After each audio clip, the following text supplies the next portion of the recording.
Hello mga badi, maayong adlaw kanatong tanan.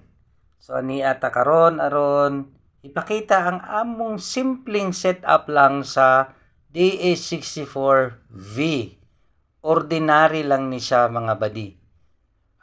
Take note mga badi, ang DA64V na siya tulo ka klase. Na ay low roof ug naapod na siya ingon ani ang iyahang naong pero ang iyang interior mura siya wagon. Ang isa na pod nga semi-wagon katong low roof parihar pod og sulod sa ingon ani sa akong ipakita.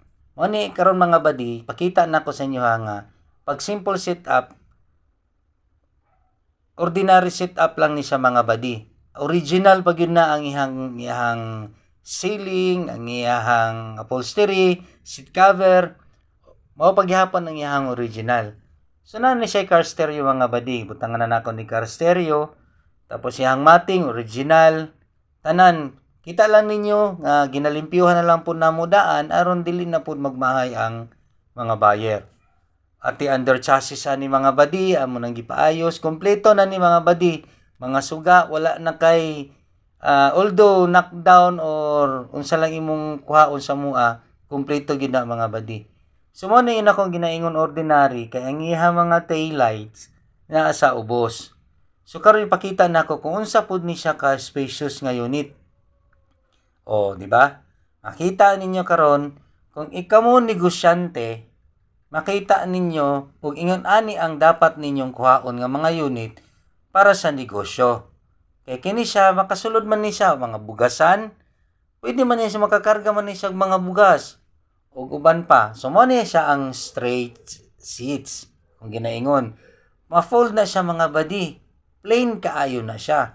So, kung naapod kay mga pangpamilya, mga bata, pwede ra pud nimo ibutangan og foam, maghigda-higda sila diha.